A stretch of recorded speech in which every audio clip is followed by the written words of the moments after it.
Hey everybody, welcome back to 3-Day Weekend. You got Chris. I'm in the garage, but I'm doing something different. Way off the reservation today, working on a TV. This is a Samsung 52-inch TV that someone gave to me because it does not work. And I'm thinking that would be a pretty cool TV to have in the second bay over here while I'm working on cars. So, we're gonna try to get it running today.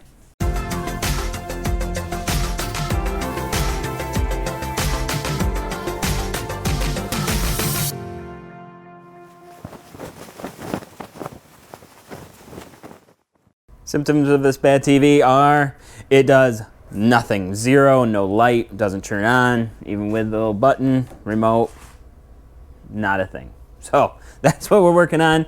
And obviously if it does absolutely nothing, then we're looking at the power supply, which is right about here. Sorry, it's cold, the furnace just kicked on. So we have to take out all the screws all the way around. There's 20 little screws all the way around. There's one right here and one right here that has to come out. Don't forget those. That's screw number 19, that's screw number 20. And if you have the wall mount screws in there, take those out as well.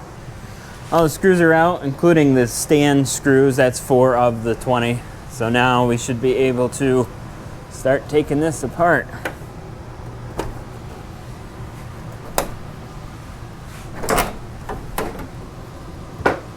There we go. Not too bad.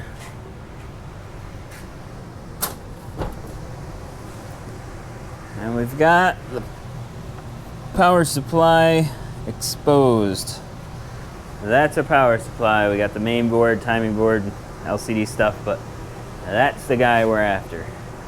Now I'm not gonna get in depth on testing this board. I just wanna know, is it good or is it bad?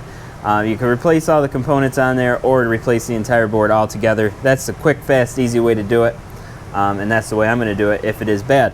I have my multimeter, good old Radio Shack from the 90s. If I touch these, it's a short, and I'm gonna check the fuses. The fuses are gonna tell me right off the bat if it's good or bad. So there's one fuse here, and that's a good fuse. You should have a short. And there's another fuse here. I got nothing. So this fuse is blown.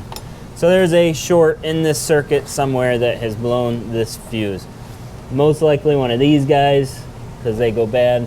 There's another video on there on YouTube. A guy goes through and he tests all these and shows you how to do it.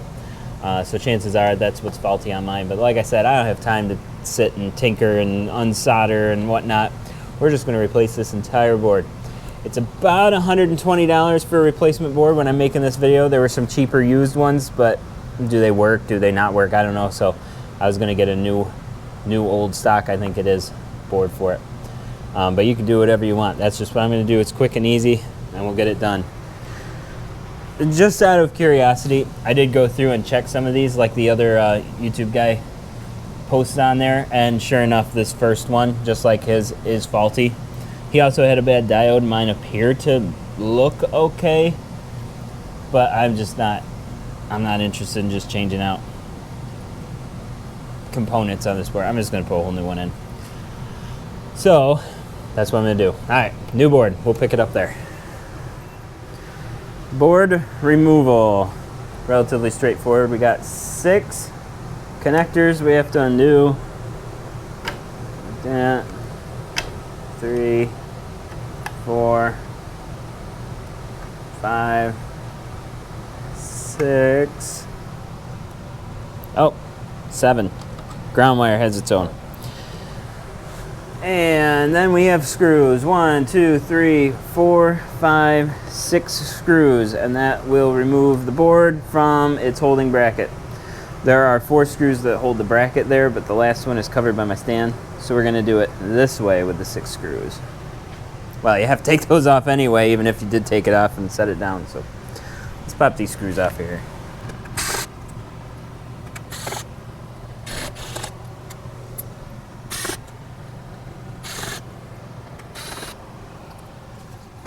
Be careful when you're touching this thing. We got some pretty large capacitors. They'll give you quite a shock.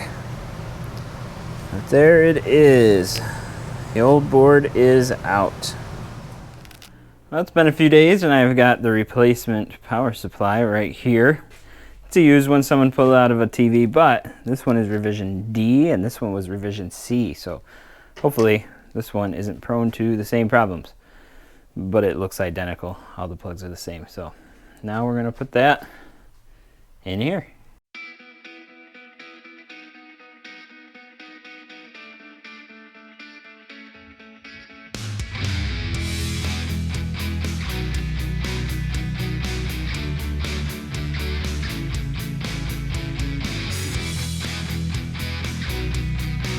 All right, 7 connectors very carefully while I find the power cord,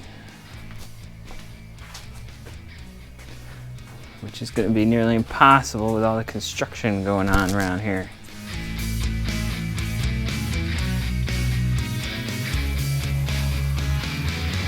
Seven? 1, 2, 3, 4, 5, 6, 7. All right, don't touch it. Because they'll get really hot. Nope. I heard a click. Let's go. Ooh, that sounds promising. TV turning on? Hey, it's on. Would have been more spectacular if I had something connected to it. That's it.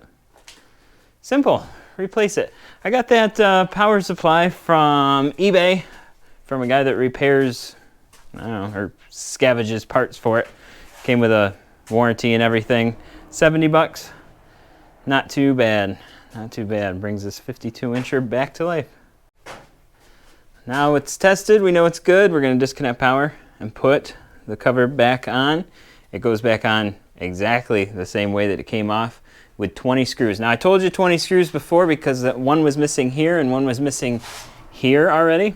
I don't know if that was specific to this TV, but it had 22 spots for screws, but there weren't any in it.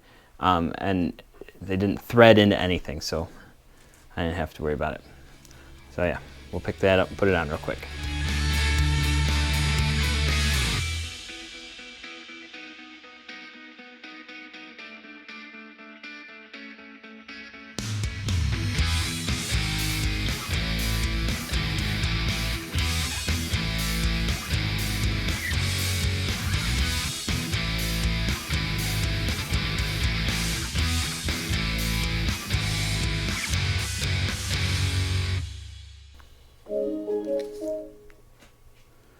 All back together. It's making good sounds. And it's on. And there it is. Oh, it looks awful on the camera. Like it's flickering. But trust me, it's on and it looks normal. So that's it. We did it. For 70 bucks. Got that TV up and running again. Now I just got it mounted in the wall somewhere on that garage. That'll be fun. Thank you so much for watching. Like I said, I'm a little off the reservation on this one because we're working on the garage project for a compliance thing. Super, super awesome fun. We're almost done with it though, and we should be getting back to normal, so stay tuned for that. In the meantime, thank you so much for watching. And if you haven't done so, consider subscribing. I'll put the button right here for you. All you gotta do is click it. And hope to see you again right here on 3 Day Weekend.